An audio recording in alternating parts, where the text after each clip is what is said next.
Namaskar everyone. Welcome back to English language learning class. Continuing the series of language skills, today I am going to present my lecture on third language skill, that is reading. So let's understand it.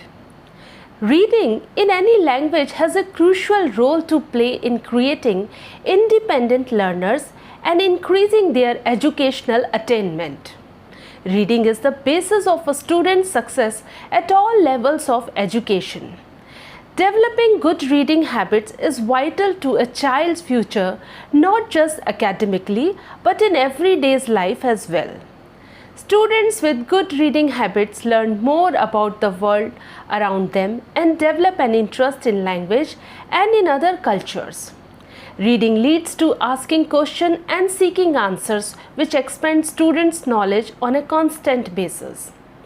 We genuinely agree in the words of W.S. Gray that reading is a form of experience.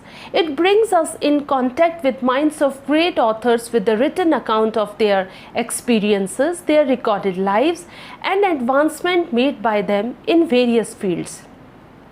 You know, students, reading does not simply mean decoding sounds of letters or simply going through the words or sentence either silently or loudly. It is much more than this. It means comprehending what is there on the pages. Going through words becomes reading only when we are able to make sense out of that. Without understanding, the act of recognizing and pronouncing words does not qualify to be an act of reading. Reading involves understanding or comprehending the central issue or the idea along with the supporting details. Reading is important because it helps the learners in many ways, such as reading helps the learners to know the language. They are able to know the news and other information by reading newspapers, magazines, journals, etc. A person is able to utilize the leisure by reading good literature. In this regard, C.C. Fry says, "Our main purpose in developing the ability to read among our children is that we wish to put them in possession of the power, gaining pleasure and profit from the printed pages." In fact, education of a child is imperfect unless he is equipped with the ability to read, to decipher, to interpret, and to understand properly the contents of reading material. The intellectual advancement of the child is strictly limited if he is unable to read. In developing reading habit among learners, the teacher plays the most important role.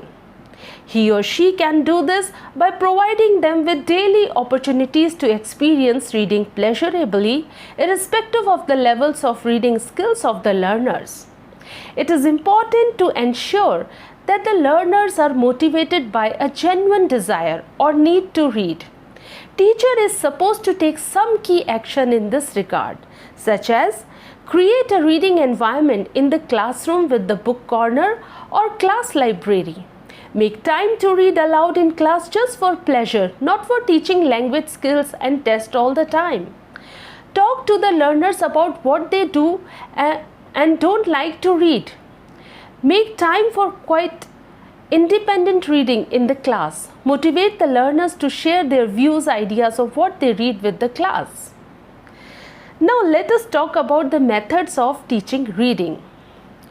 You know, students, there are different methods of teaching reading have been popular from time to time. The methods even differ from country to country, and some of the popular methods we can understand now. So the first most method is the alphabetic method. It is an old method of teaching reading. In this method, the students are taught the alphabets such as A, B, C, D and so on of the language. Here the unit of the teaching is the letter. Later on, the students learn words by combining the alphabets. It is also called ABC method, that's why.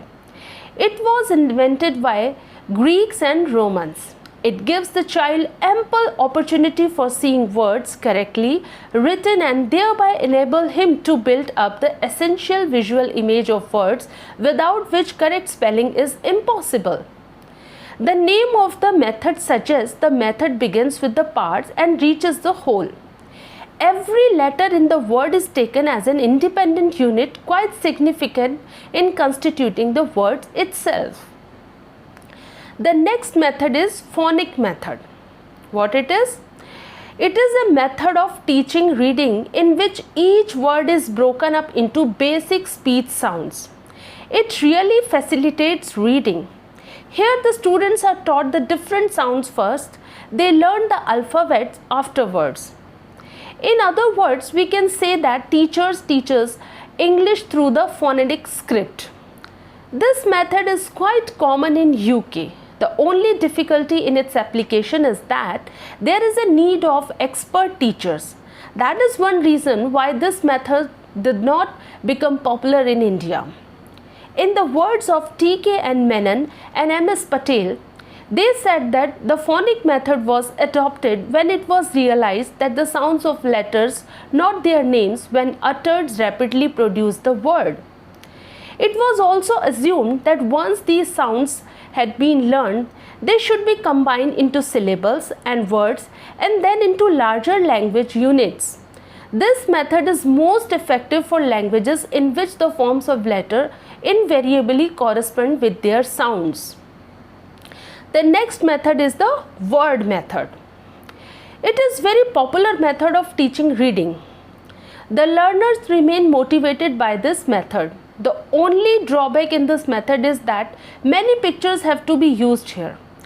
It is difficult to have pictures for some words such as articles, prepositions, but this single drawback remains nothing as compared to the good points of this method.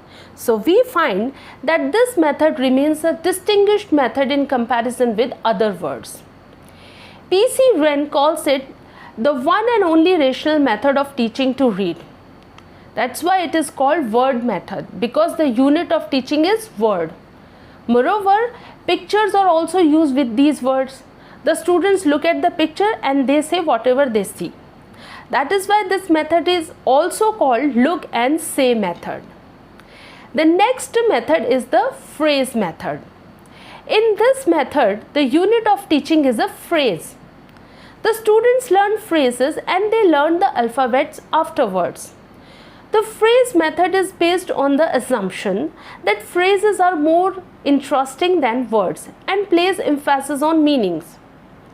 It is believed that since good readers recognize group of words at each fixation of the eyes, the phrase method should foster rapid growth in efficient reading. This method cannot be used for all types of children.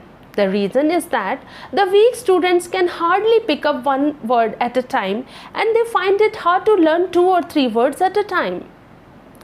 The next method is sentence method. In this method, the unit of teaching is a sentence. The students learn words and alphabet afterwards. This method cannot be used for all type of children. The reason is that an average child cannot pick up one complete sentence at a time. This method can be used only in the case when the children are exceptionally good. Also, this method facilitates speaking. It is a natural method because every child likes to speak a short sentence. About this method, Menon and Patel said, if the sentence method is well applied, it lays the foundation of all the attitudes and skills required for good reading. A thoughtful reading attitude, a clear grasp of meaning, accuracy and independence in word recognition, intelligent reaction to what is real application of the ideas required and interest in learning. So students, eventually we can conclude that reading is a creative enterprise because the reader does not read aloud the written text as it is, but also makes meaning of the text based on their experiences.